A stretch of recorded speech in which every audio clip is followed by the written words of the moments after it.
والنجم إذا هوى ما ضل صاحبكم وما غوى وما ينطق عن الهوى إن هو إلا وحي يوحى علمه شديد القوى.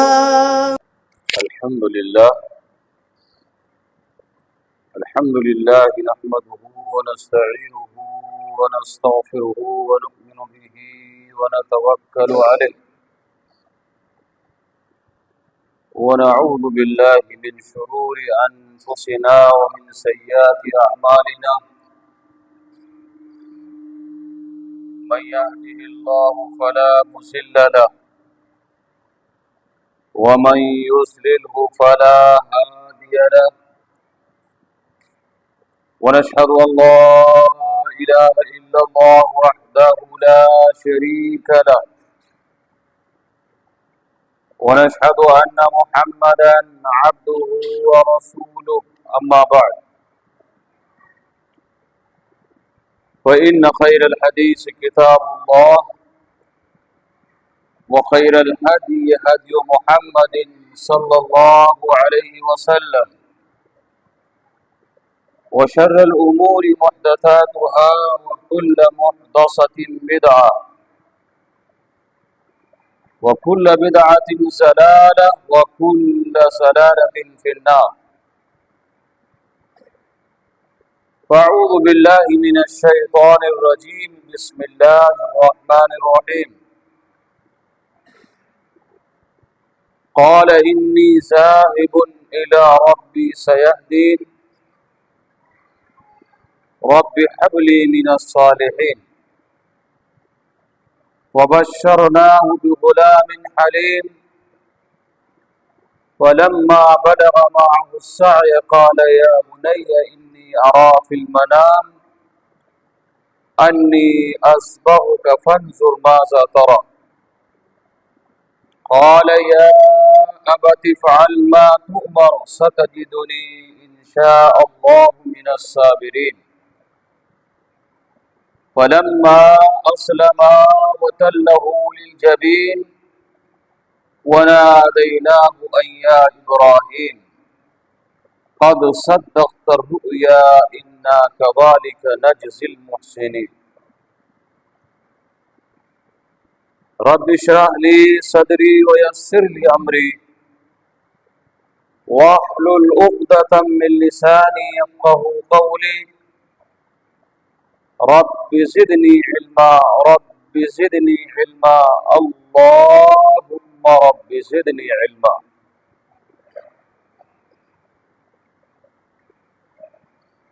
ہمارے اپنے ملک میں آج ذی الحجہ کی 7 تاریخ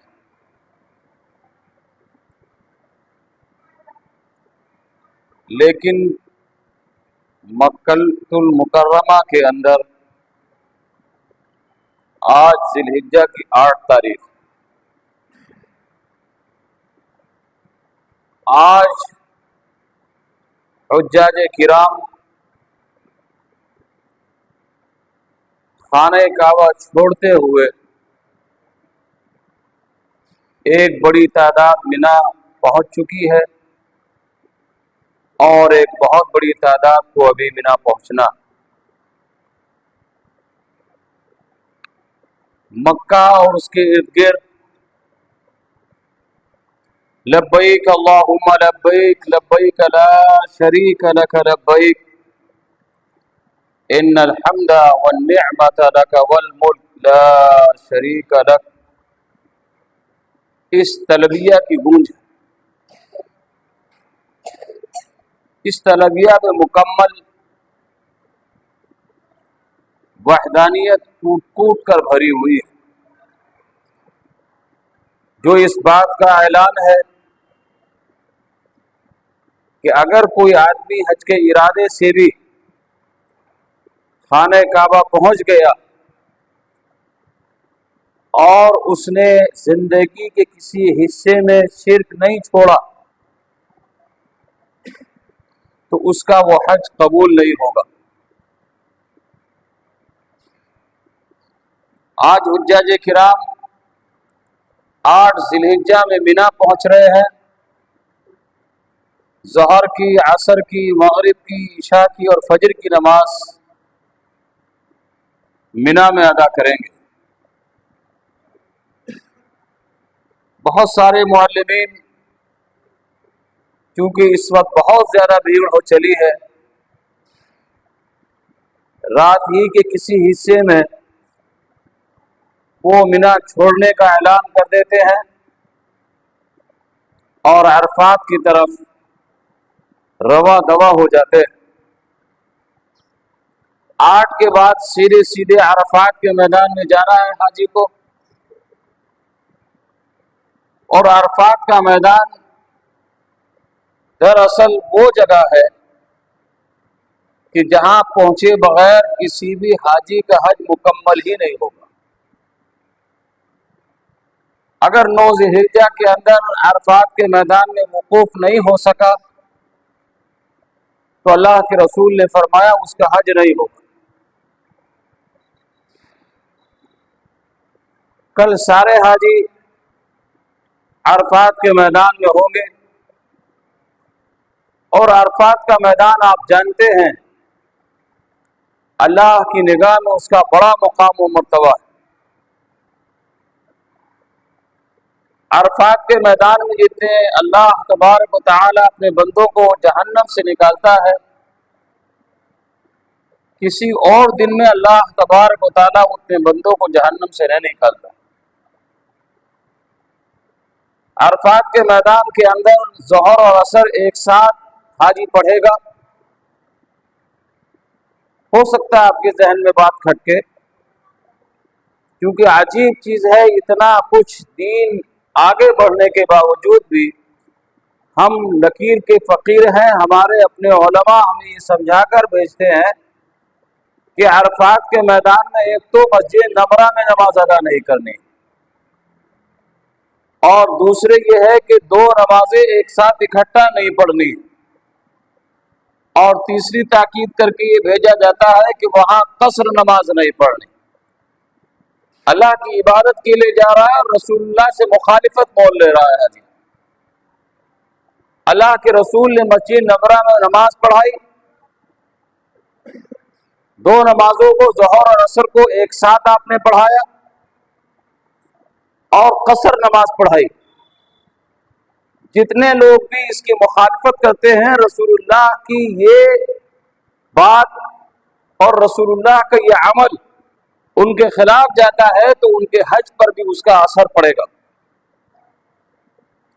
رسول اللہ کی اطاعت و فرما برداری ایک انسان کو اتنا کرنی ہے کہ عرفات کے میدان میں صرف عصر اور ظہر نہیں ادا کرے گا، بلکہ جب یقین ہو جائے گا مکمل کہ سورج غروب ہو گیا ہے اور مغرب کی نماز کا وقت بھی بہت پہلے نکل چکا ہے، تب عرفات کا میدان چھوڑے گا۔ لیکن اللہ کے رسول نے فرمایا مغرب کی نماز عرفات کے میدان میں نہیں پڑھے گا۔ اب دیکھتے ہیں حاجی عرفات کے میدان میں مغرب کی نماز نہیں پڑھتا، یہ صرف سنت ہے رسول کی، یہ حکم ہے رسول کا، وقت ہونے کے باوجود بھی حاجی نماز عرفات کے میدان میں مغرب کی نہیں پڑھے گا، اور وہاں سے سیدھا وہ مزدلفہ کی طرف نکل جائے گا، اور مزدلفہ جانے کے بعد مغرب اور عشاء 2 نمازیں ایک ساتھ وہاں پڑھے گا۔ اس کے بعد کتنے لوگ نہ جانے کون کون سے عمل کرتے ہیں اور سمجھا کر لوگ بھیجتے ہیں، یہ ذکر کرنا، یہ ذکر کرنا، یہ نوافل پڑھنا، ایسے کرنا، ایسے کرنا۔ اللہ کے رسول کا معمول رہا ہمیشہ، آپ نے صحابہ کو یہی تلقین فرمائی کہ عشاء کی نماز پڑھنے کے بعد مکمل آرام کرنا ہے، سونا ہے اس رات کے اندر۔ اسلام دین آسانی کے لیے آیا ہے، سختی کے لیے نہیں آیا، بوجھ کے لیے نہیں آیا۔ انسان اپنے بدن کو تھکا دے ایک جانور کی طرح سے اپنے آپ کو پسینہ پسینہ کر دے، یہ اسلام چاہتا نہیں ہے، دین چاہتا نہیں ہے، رسول چاہتے نہیں، اللہ چاہتا نہیں۔ حج میں بھی چونکہ لگا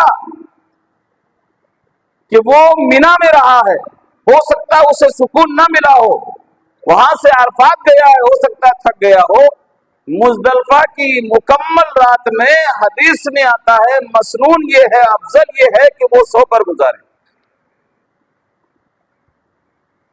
اور فجر کے بعد بھی جب یہ سورج نکل جائے اس کے بعد مینا کی طرف کوچ کرے۔ اب 10 ذی الحجہ آ جائے گی تو مینا کے اندر حاجی کو 4 کام کرنے ہیں۔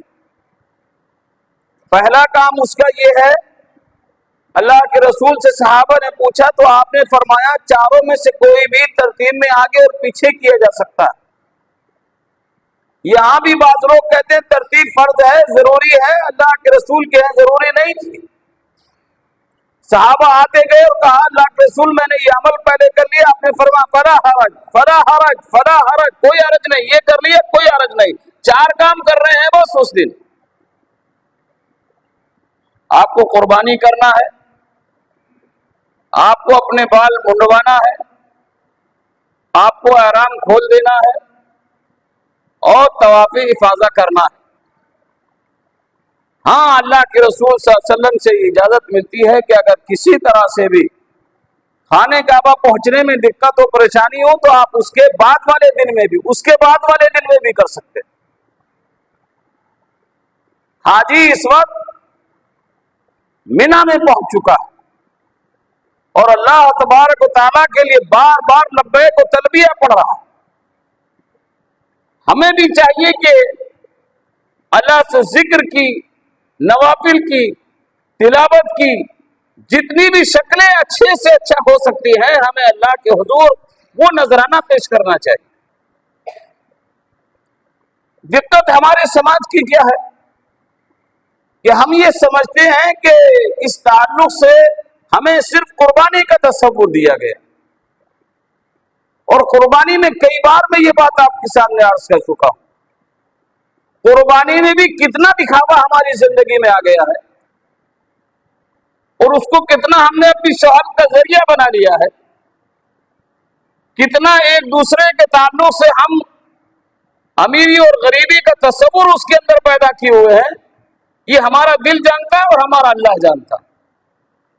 اگر قربانی کے جانور میں بھی خلوص نہیں رہا، للہیت نہیں رہی، نیت صرف اللہ کے لیے نہیں رہی، کسی بھی طرح سے کوئی اور عنصر غالب آ گیا تو وہ قربانی بھی قبول نہیں ہوگی۔ دراصل جانور کا ذبح کرنا یہ قربانی نہیں ہے، معاف کیجیے، قربانی تو ہمیں بہت ساری چیزوں کی کرنا پڑے گی۔ جانور پر چھری پھیرنے سے پہلے ہمیں قربانی کے لیے تیار رہنا پڑے گا، ہمیں وقت کی قربانی دینا پڑے گی، دین کے لیے اپنے مال کی قربانی دینا پڑے گی، اپنی اولاد کی جان کی قربانی دینا پڑے گی، اور وقت آئے گا تو ہمیں اپنی قربانی کے لیے بھی تیار رہنا پڑے گا۔ اگر یہ تصور ہماری زندگی کے اندر قربانی کے استحوار سے پیدا نہیں ہو سکا تو یاد رکھیے گا اللہ تبارک و تعالی چند ٹکوں کے ذریعے ایک جانور کا ذبح کر دینا، اس کو قربانی کا تصور نہیں کہا اسلام نے۔ قربانی تو ابراہیم سے پوچھی، وَإِذِ ابْتَلَىٰ إِبْرَاهِيمُ رَبُّهُ بِكَلِمَاتٍ فَأَتَمَّهُنَّ، ابراہیم کی آزمائش کی اللہ تبارک و تعالی، اتنا محبوب بندہ، اتنا ٹوٹ کر اللہ سے محبت کرنے والا بندہ، اللہ کی مرضیات پر زندگی گزارنے والا ابراہیم، جس کے بارے میں اللہ نے فرمایا مسلمان ہو جاؤ تو ابراہیم مسلمان ہو گئے۔ پچھلے جمعے میں بھی یہ بات میں نے عرض کی تھی کہ مسلمان تو ہم بھی ہو گئے، لیکن ابراہیم نے اسلام قبول کرنے کے بعد کیا کیا؟ وَوَصَّىٰ بِهَا إِبْرَاهِيمُ بَنِيهِ وَيَعْقُوبُ يَا بَنِيَّ إِنَّ اللَّهَ اصْطَفَىٰ لَكُمُ الدِّينَ فَلَا تَمُوتُنَّ إِلَّا وَأَنتُم مُّسْلِمُونَ۔ ابراہیم نے اپنے بیٹے اسماعیل کو بٹھایا ابراہیم نے اپنے بیٹے اسحاق کو بٹھایا، ابراہیم نے اپنے پوتے یعقوب کو بٹھایا اور کہا کہ میں وصیت کرتا ہوں تم کو، اس بات کی تلقین کرتا ہوں تم کو کہ زندگی میں موت آئے تو اسلام کی موت آنی چاہیے، ایمان کی موت آنی چاہیے، اللہ کی وحدانیت پر آخری سانس تمہارا، اللہ کی مرضیات پر آخری کوشش تمہاری لگ جانی چاہیے۔ ہم یہ کام کتنا کرتے ہیں ہمیں معلوم۔ کسی کو بھی اپنی اولاد کو بٹھانے کا وقت نہیں رہا آج ہمارے یہاں۔ ہاں وقت ہے یہ سمجھانے کے لیے کہ میرا یہ کاروبار ہے اور یہ کاروبار اس طرح میں نے کھڑا کیا ہے، اور اس کو قائم رکھنے کے لیے، اس کو مضبوط کرنے کے لیے، اس کے اندر اور اچھائی پیدا کرنے کے لیے یہ راستے ہیں، تم بھی اپنی پوری عقل و صلاحیت استعمال کرو۔ لیکن دین کے لیے، شریعت کے لیے، ایمان کے لیے، تقوی کے لیے، اللہ کی وحدانیت کے لیے آج ہمارے پاس اپنے بچوں کو سمجھانے کے لیے وقت نہیں ہے۔ بات کیجیے گا، اتنا کریکٹ ہو گیا مسلمان کا بچپن کہ اگر کسی کی بھی کہانی کھولی جائے تو لگے گا اس کہانی کے اندر اسلام دور دور تک نظر نہیں آ رہا۔ اور یہ بد اخلاقی زندگی میں ہمارے بچوں میں کہاں سے آ رہی ہے، کن راستوں سے آ رہی ہے، کن اوقات میں آ رہی ہے، کس عمر میں آ رہی ہے، کن کے ذریعے آ رہی ہے، اس کا بھی ہم محاسبہ نہیں کر پا رہے۔ معاف کیجیے گا، ہم تو شان سے کہتے ہیں ہمارا بچہ ہے۔ ارے ہمارا بچہ ہمیں جنت نہیں دلا سکتا، جنت ہمیں ہمارے اعمال دلائیں گے، ہماری نیک نیتی دلائے گی، اللہ سے ہمارا تقرب دلائے گا۔ جتنا اللہ کے لیے ہم زندہ رہیں گے اتنا ہی اللہ تبارک و تعالی ہماری طرف، ہمارے نیکیوں کی طرف توجہ کرے گا۔ ابراہیم نے صرف اولاد کو نہیں سمجھایا یہ دین، بلکہ ایک ایسی ریتی، ایک ایسا رواج بنا دیا اپنے خاندان کے اندر کہ حضرت یعقوب پوتے کا جب انتقال ہونے لگا، ام کنتم شہداء اذ حضر یعقوب الموت اذ قال لبنیہ ما تعبدون من بعدی قالوا نعبد الہک والہ آبائک ابراہیم واسماعیل واسحاق الہا واحدا ونحن له مسلمون۔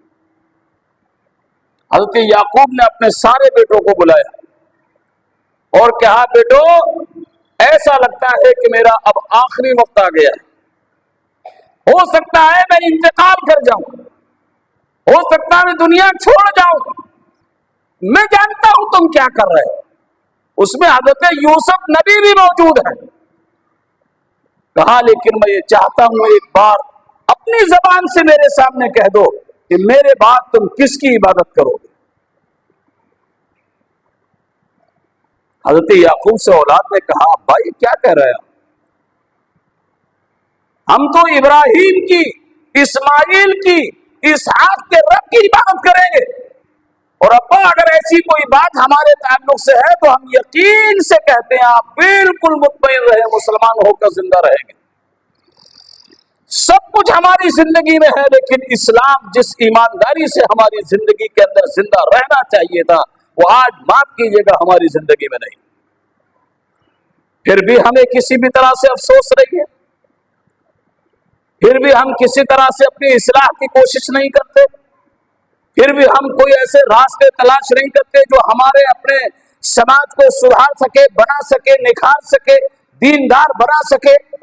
کون سا محلہ، کون سا گھر، کون سی سوسائٹی آج ہم یہ کہہ سکتے ہیں کہ مکمل اسلام پر پابند ہے؟ لوگ کہتے ہیں فلاں جگہ اسلام نہیں ہے، فلاں جگہ اسلام نہیں ہے، فلاں جگہ اسلام نہیں۔ مجھے تو کوئی گھر بھی زندگی میں آج تک نظر نہیں آیا جہاں یہ کہا جا سکے کہ یہاں مکمل اسلام نافذ ہے۔ میری اپنی زندگی میں میں اپنا تصور بتا رہا ہوں آپ کو، ہو سکتا ہے اور ہو نہیں، اگر ہو جائے تو بہتر ہے کہ میرا یہ ذہن غلط ہو، میری سوچ غلط ہو، میرا خیال غلط ہو، لیکن میں یہ سمجھ رہا ہوں کہ ہمارے کسی گھر میں بھی اسلام مکمل نافذ نہیں۔ اسلام حکومتیں نافذ کرتی ہے، دین حکومتیں نافذ کرتی ہے. دین تو یہاں نافذ ہوتا ہے جب ہوا خواہشات ناس مرضیات زندگی ہم نچھاور کاٹ ڈالیں گے, قربانی دیں گے اس کی, تب صحیح معنی میں اسلام زندہ ہوگا. ابراہیم علیہ السلام کی زندگی معمولی زندگی نہیں ہے.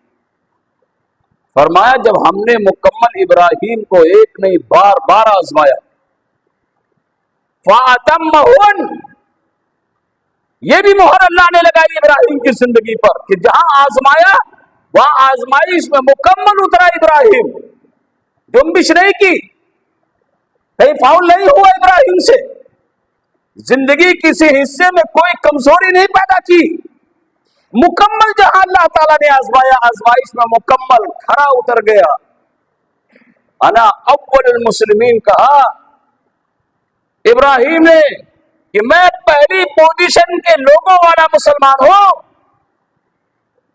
سیکنڈ پوزیشن, تھرڈ پوزیشن, یا جہاں پوزیشن نہ آئے ویسی انسان گھسیٹتا ہوا پاس کر دیا جائے, وہ زندگی نہیں تھی ابراہیم کی.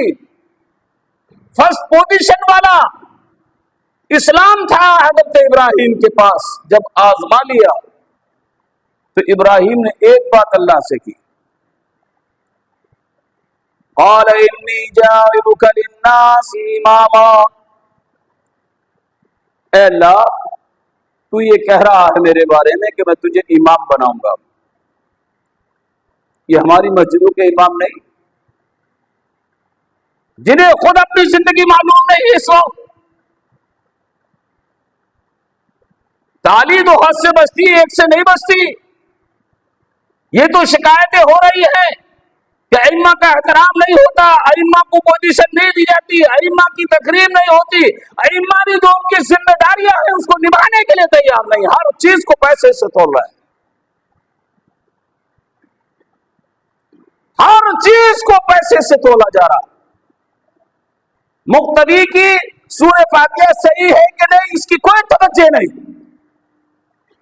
اسے قیام کی دعا آتی ہے کہ نہیں کوئی توجہ نہیں, اسے سجدے کی دعا آتی ہے کہ نہیں, دونوں سجدوں میں کیا پڑھا جاتا ہے سکھانے کے لیے امام تیار نہیں. وہ رہنمائی کرے گا, وہ لیڈری کرے گا, وہ قیادت کرے گا, وہ صحیح معنی میں وہ علمبردار بن جائے گا جس کا جھنڈا رسول اللہ نے صحابہ کے ہاتھ میں دیا تھا. آج ہماری زندگیاں کرپٹ ہوتی جا رہی. معاف کیجیے, سب کچھ آزمانے کے بعد جب اللہ نے کہا ہم تمہیں امام بنائیں گے, اغوا بنائیں گے, اپنا رہنما اور اپنا قائد دنیا کے لیے چنیں گے, تو ابراہیم نے ایک بات اللہ سے عرض کر دی. کیا تھی؟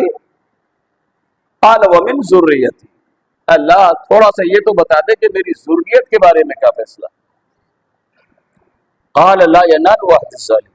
اتنا سب کچھ اللہ کے لیے کرنے والے ابراہیم سے صاف صاف اللہ نے جواب دیا, اگر تیری ذریت تیری اولاد میں نافرمان ہوگی, باغی ہوگی, دین سے بھٹکی ہوگی, تو کوئی عہد و پیمان نہیں. وہی کریں گے جو نمرود کے ساتھ کر رہے ہیں, وہی کریں گے جو مشرک کے ساتھ کر رہے ہیں, وہی کریں گے جو اللہ کے باغی کے ساتھ ہم کرتے ہیں. ہم یہ سمجھے کہ ہماری نیکیاں ہماری اولاد کو کامیابی دلا دیں گی, یہ بات ہماری زندگی کے اندر یاد رکھیے گا, ہمیں بہت بہت نقصان کی طرف لے جا رہی. ابراہیم کی زندگی سے بات شروع ہوئی ہے. ابراہیم نے اپنی ساری آزمائشیں پوری کی ہیں, اور آزمائش بھی کوئی چھوٹی آزمائش نہیں تھی. ابراہیم سے آزمائش اگر صرف ان کی ہوتی تو بات سمجھی جاتی. ابراہیم تو آگ سے نکل کر آئے, قال انی ذاہب الی ربی سیہدین رب ہب لی من الصالحین, تو اکیلے تھے, صرف راستے میں حضرت سارہ ملی, بیوی بن گئی. لمبا تفصیلی واقعہ آپ پڑھیے گا, موقع نہیں. جب دونوں چلنے لگے تو اسی سفر میں اللہ سے دعا کی, رب ہب لی من الصالحین, اللہ نیک اور صالح اولاد دے. یہ نہیں کہا لڑکا دے. آج تو لڑکا ہے تو خوشیاں ہیں, اور اگر لڑکی آ جائے تو گھر میں ماتم ہے مسلمان. ارے نمازی, حاجی, اللہ والے, دیندار, سب کے حالات ہیں. ایسا لگتا ہے جان نہیں دنیا میں آ گئی بلکہ ہمارے لیے کوئی آفت آ گئی ہو آج. لڑکا لڑکی سب اللہ کی دین ہے. اللہ سے دعا کہ رب ہب لی من الصالحین، نیک اور صالح اولاد چاہیے. مانگ کر تو دیکھو، اللہ سے مانگ کر دیکھو. ہر آدمی چاہتا ہے کوئی رہنما آ جائے، حضرت ابراہیم سے آ جائے، حضرت عمر سے آ جائے، لیکن پڑوس کے گھر میں آئے، میرے گھر میں نہ آئے. آفت مول لینے کے لیے تیار نہیں ہے. ذرا سی کوئی دین کی بات کر دو اور ذرا سا ملک کے مزاج کے خلاف لوگ کہتے ہیں ارے مولانا یہ کیا بات کہہ دی آپ نے، اس سے تو یہ ہو سکتا ہے، یہ ہو سکتا ہے، یہ ہوتا ہے. کچھ نہیں ہو سکتا جب تک اللہ نہیں چاہے گا. جب تک اللہ کا فیصلہ نہیں ہوگا کچھ نہیں ہوگا. اور جب اللہ کا فیصلہ ہو جائے گا تو سب کچھ کرنے کے بعد بھی میرے بھائیوں ہم اللہ کے اس فیصلے کو ٹال نہیں سکتے. یہ ایمان ہونا چاہیے، بھروسہ ہونا چاہیے، اللہ پر توکل ہونا چاہیے. لڑکا دے دیا اسماعیل، اور کچھ ہی دن کے بعد اللہ نے فرمایا آزمائش لی کہ اسے اور اب ہاجرہ کو بھی، دونوں کو وہاں چھوڑاؤ جہاں اپنے گھر کی تعمیر کرنا چاہتے ہیں. کتنے لوگوں کے ذہن میں قربانی کرنے والوں کے لیے اللہ کا گھر بنائیں گے؟ کتنے لوگوں کے دل میں ہے یہ؟ پیسہ ہونے کے باوجود جن کے پاس منی موجود ہے، کتنا وہ اپنے دل میں یہ تصور رکھتے ہیں کہ زندگی میں اللہ کا گھر بنائیں گے. بس ایک جانور سے چاہتے ہیں ابراہیم بن جائیں. اور اگر آپ کے اندر اتنی طاقت نہیں ہے تو اگر کوئی مسجد اللہ کا گھر بن رہا ہے تو اس کے اندر تعاون کریں گے. کتنے لوگوں کی نیت ہے؟ اور اس سے بھی کمزور نیت کہ آپ اللہ کے گھر میں صفائی نہیں کر سکتے، آپ اللہ کے گھر میں جھاڑو نہیں رکھ سکتے، آپ اپنے گھر کے اندر تو پوچے پر پوچا لگائے جا رہے ہو. اللہ کے گھر کو صاف کرنے کے لیے کیا اللہ تبارک و تعالی خود آئے گا اپنے گھر صاف کرنے کے لیے؟ ایمان کی جو کمزوریاں ہیں، ان کمزوریوں میں جو دراڑیں آ گئی ہیں اور ان دراروں سے جو پانی رس رہا ہے میرے بھائیوں، یہ جہنم کی طرف ہم لے جا رہا. معاف کیجیے، چھوڑا ہے. حضرت ابراہیم، حضرت ہاجرہ، اسماعیل دونوں کو وہی چھوڑا ہے جہاں آج کھانے کا بعد. اور جب چل دیے چھوڑ کر تو بیوی ہاجرہ نے کہا ارے شوہر تو میری حفاظت کرنے والا، میری عفت و عصمت و پاک دامنی کے اندر سہارا بننے والا، تو چھوڑ کر کہاں جا رہا ہے؟ یہ شیر خوار بچہ گود میں، اس کی کون حفاظت کرے گا؟ کوئی بھی کسی بھی طرح سے مت آ گیا اللہ نہ کرے، میری کون حفاظت کرے گا؟ میں تو تیری بیوی ہوں. سنا ہی نہیں حضرت ابراہیم نے. جیسے پھر کہا حضرت ہاجرہ نے تیسری مرتبہ کہا، کوئی جواب نہیں دیا ابراہیم نے. تو حضرت ہاجرہ سمجھ گئی اور کہا کہ ایک بار یہ تو بتا دو ابراہیم، کیا یہ اللہ کا حکم ہے؟ حضرت ابراہیم نے زبان کھولی، کہا ہاں یہ بھی اللہ کا حکم ہے مجھے. تو حدیث میں آتا حضرت ہاجرہ نے کہا ابراہیم جاؤ، اب مجھے یقین و بھروسہ ہے میرا رب مجھے ضائع نہیں ہونے دے گا. آج ہمارے گھر کی عورتیں اتنا ایمان نہیں رکھتی، اتنی مضبوط توحید نہیں رکھتی. ذرا سی بات پر وہ درگاہوں کے چکر لگاتی ہے، وہ شعبدہ باز تعویذ گنڈے والوں کے ہاں جاتی ہیں، اپنا ایمان، اپنا تقویٰ، اپنی پرہیزگاری سب بیچ کر نیلامی کر کے چلے آتی ہیں. حضرت ہاجرہ کی توحید دیکھیے، حضرت ہاجرہ کا تصور دیکھیے، حضرت ہاجرہ کا اللہ پر بھروسہ دیکھیے. کہا تب تو ابراہیم جان اللہ ضائع نہیں ہونے دے گا.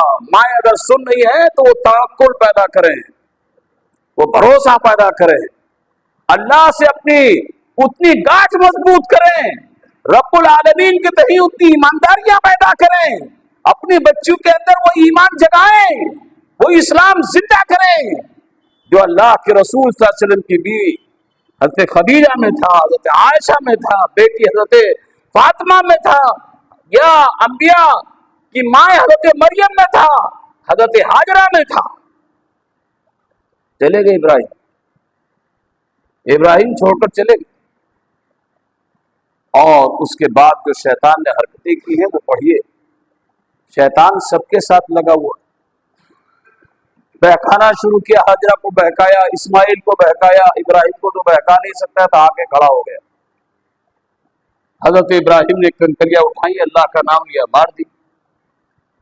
پھر اس سے زیادہ طاقتور، پھر ایسے کیا، پھر اس سے زیادہ طاقتور، پھر ویسے کیا، اور مینا پہنچ گئے. اور پہنچنے کے بعد اپنے بیٹے کو لٹا دیا. فلما اسلم وتلہ للجبین ونادیناہ ان یا ابراہیم. جب بیٹے کو منہ کے بل لٹا دیا اور چھری چلا کر اب ذبح کرنا چاہتے ہیں، تب آواز آئی، ابراہیم تم نے اپنا خواب سچا کر دیا، اور اب احسان کا بدلہ ہم دیں گے. وہاں سے قربانی چلی. قربانی جب آپ کریں تو یاد رکھیے گا 2 دانت کا جانور ہونا چاہیے. اللہ کے رسول نے فرمایا لا تذبحوا الا مسنہ، 2 دانت کا نہیں ہے تو ذبح مت کیجیے. لاکھ آپ سے کہے کہ ارے 1 سال سے زیادہ ہو گیا ابھی داتا نہیں ہوا ہے، داتا ہو جائے گا، کل ہو جائے گا، 2 دن کے بعد ہو جائے گا، بالکل کسی کی بات مت مانیے. دانت ہے تو قربانی کا جانور ہے، دانت نہیں ہے تو قربانی کا جانور نہیں. اور ہر چیز کی قربانی کرے، ہر جانور کی، ایسا بھی نہیں ہے. اللہ کے رسول نے 8 جانور بیان کیے. بس وقت نہیں ہے لیکن اشارتاً کہوں گا میرے بھائیوں، پھر بار میں عرض کرتا ہوں کہ اس میں جاموس کا لفظ نہیں ہے، بھینس کا. اسے خانہ کہہ رہا کوئی گائے کی، کوئی کہہ رہا ہم جنس ہے، کوئی کہہ رہا اسی کی قسم سے ہے، کہاں اسی سے کھینچی گئی ہے، اسی کی نسل ہے. یہ سب علماء کے اقوال ہیں، اللہ کے رسول سے اس کا کوئی ثبوت نہیں. اللہ کے رسول سے جن جانوروں کا ذکر ہے وہی جانور ذبح ہونے چاہیے. یہ کہا جائے کہ کیا کریں ہم بکرا نہیں لا سکتے، ارے ہم اپنے رسم و رواج کے لیے، اپنی مونچھے تھوڑا سا اونچا کرنے کے لیے کتنی محفلیں رچاتے ہیں. ایک دن نہیں، 365 دن کے بعد وہ قربانی کا دن آتا ہے. اگر 20 25 روپے گلک میں ڈالیں گے تو آپ کو جانور ملے گا، لیکن وہ ایمان کہاں سے لایا جائے، وہ جذبہ کہاں سے لایا جائے، وہ ایمانداری کیسے پیدا کرائی جائے؟ اس کا تو ذہن ہی نہیں ہماری زندگی کے اندر. 2 4 5 دن پہلے، ہفتہ پہلے ذہن میں آیا قربانی کا، جیب پتا چلا کچھ نہیں ہے. یوں کہہ رہے ہیں بہانہ مولانا کیا کسی سے قرض لے کر قربانی کی جا سکتی ہے؟ پوری زندگی تو اپنے قرض پر چلا رہا ہے. تو نے اپنے بیٹے کی شادی، بیٹی کی شادی، اپنا گھر بنایا، سب کچھ کیا، سب اسی سے تو کر رہا ہے.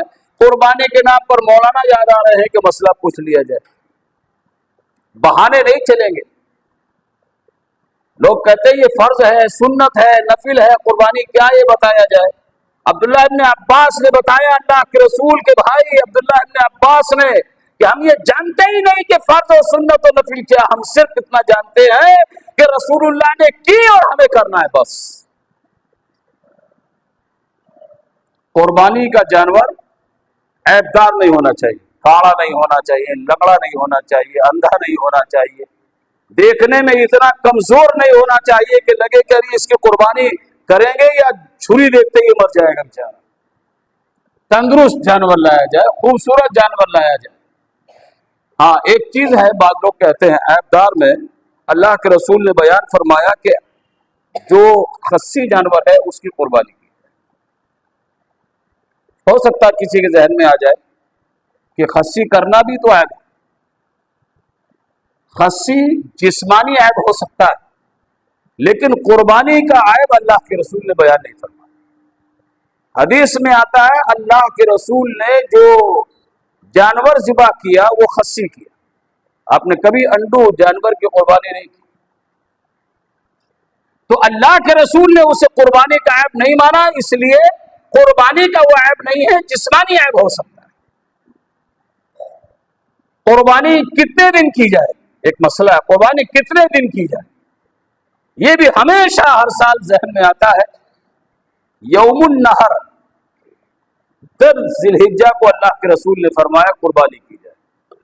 اس کے بعد آپ نے فرمایا ایام تشریق میں قربانی کی جائے. کل ایام التشریق ذبح، آپ نے فرمایا تشریق کے سارے دن قربانی کے، ایام التشریق کلھا ذبح، دوسری روایت ہے تشریق کے سارے دن قربانی کے ہیں، اور اس میں کسی کا کسی مسلک کا اختلاف نہیں ہے کہ تشریق 11، 12 اور 13 ذی الحجہ کو بولتے ہیں۔ عجیب مسلمان ہے، 4 کام تشریق کے بیان کیے، 3 کرتا ہے، 1 پتہ نہیں کہاں سے فتویٰ لاتا ہے۔ تکبیر کہاں تک پڑھتے ہیں آپ؟ 12 کی اثر تک، ہر آدمی 13 کی اثر تک پڑھ رہا ہے۔ جب قربانی ختم ہو چکی، دن ختم ہو چکا، پھر تکبیر کیوں پڑھ رہا ہے؟ کیا آپ 13 ذی الحجہ کا روزہ رکھ سکتے ہیں؟ رسول اللہ نے فرمایا عید کے دن روزہ رکھنا حرام ہے، آپ 10 کا نہیں رکھیں گے، 11 کا نہیں رکھیں گے، 12 کا نہیں رکھیں گے، 13 کا نہیں رکھیں گے، قربانی نہیں کریں گے۔ تو اللہ کے رسول نے بیان فرمایا کہ یوم النحر اور ایام تشریق یہ سب قربانی کے دن۔ اب بہت سارے شعبہ باز لوگ ایک سوال سامنے رکھتے ہیں کہ مولانا صاحب بھی بتائیے کہ آپ چوتھی کہتے ہیں، چوتھی تاریخ میں بھی قربانی کر سکتے ہیں، تو کیا اللہ کے رسول نے چوتھی تاریخ میں قربانی کی ہے؟ لائیے حدیث۔ یہ ہے فریب، یہ ہے بات کا گھماؤ، یہ ہے بات میں کہتے ہیں کھال میں سے نکال کر لانا۔ میرے بھائیوں، رسول اللہ نے چوتھی نہیں، رسول اللہ نے 3ری تاریخ میں بھی قربانی نہیں کی۔ رسول اللہ نے اپنی زندگی میں 2ری تاریخ میں بھی کبھی قربانی نہیں کی۔ رسول اللہ نے جتنے جانور کی، ایک حدیث میں آتا ہے ایک دن آپ نے مکمل 100 جانوروں کی قربانی کی، اور وہ سارے کے سارے یوم النحر 10ویں ذی الحجہ میں کی۔ اور صحیح روایات میں آتا ہے 60، 61، 62 یا 63 رسول اللہ نے اپنے ہاتھ سے اونٹ ذبح کیے، اور اس کے بعد جب باڈی میں آپ کو لگا کہ تھوڑا کمزوری آ گئی، تھک گئے ہیں، بعد محدثین نے لکھا تھک نہیں گئے اللہ کے رسول، بلکہ وقت کم بچا تو لگا ایک مضبوط آدمی کو لگایا جائے تاکہ آج ہی سمٹ جائے، دوسرا دن نہ آئے۔ آپ نے حضرت علی کو بلایا کہ حضرت علی باقی جانوروں کو بھی سورج غروب ہونے سے پہلے ذبح کر ڈالو۔ یہ ہمارے ہاں نہیں ہے، 3 بکرے لا کے کھڑا کیے، ایک دن آج کاٹیں گے، ایک باسی میں کاٹیں گے، ایک تیواسی میں کاٹیں گے، آج اپنے لیے کاٹیں گے، کل بچیوں کے لیے کاٹیں گے، پرسوں دوستوں کے لیے کاٹیں گے۔ ہم کس کے لیے کیا کاٹ رہے ہیں؟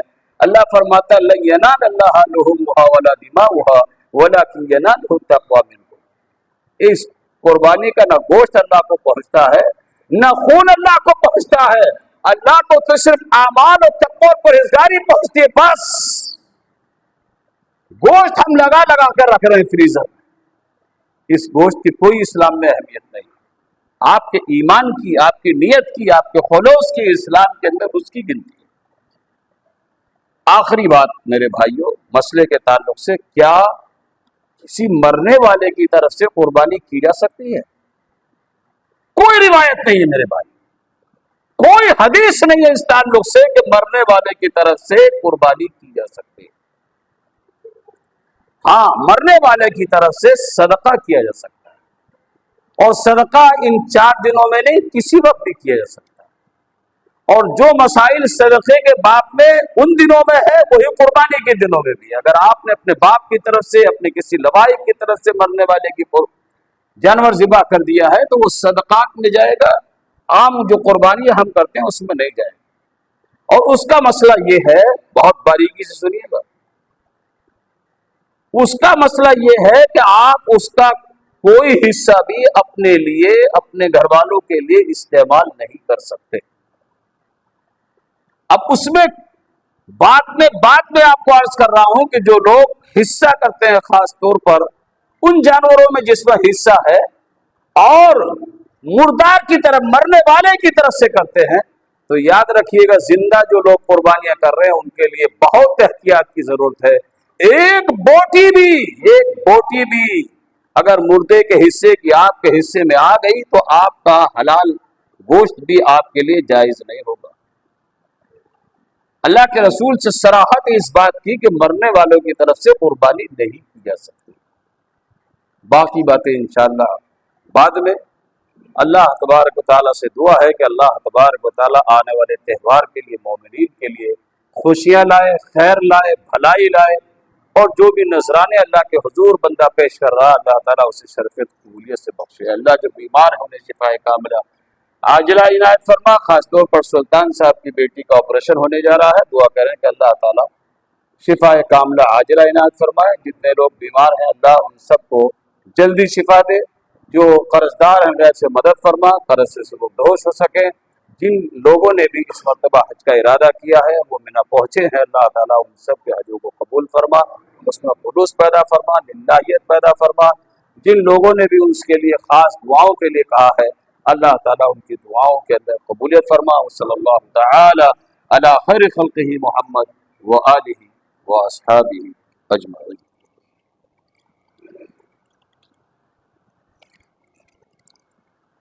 الحمد للہ کفا وسلام علی عباده الذین اصطفى، اما بعد فاعوذ باللہ من الشیطان الرجیم، بسم اللہ الرحمن الرحیم۔ ان اللہ وملائکتہ یصلون علی النبی یا ایھا الذین آمنوا صلوا علیہ وسلموا تسلیما۔ اللہم صل علی محمد وعلی آل محمد کما صلیت علی ابراہیم وعلی آل ابراہیم انک حمید مجید۔ اللهم بارك على محمد وعلى آل محمد كما باركت على إبراهيم وعلى آل إبراهيم إنك حميد مجيد۔ عباد الله رحمكم الله، إن الله يأمر بالعدل والإحسان وإيتاء ذي القربى وينهى عن الفحشاء والمنكر والبغي يعظكم لعلكم تذكرون۔ اذكروا الله يذكركم وادعوه يستجب لكم ولذكر الله تعالى أعلى وأولى وأجل وأكبر۔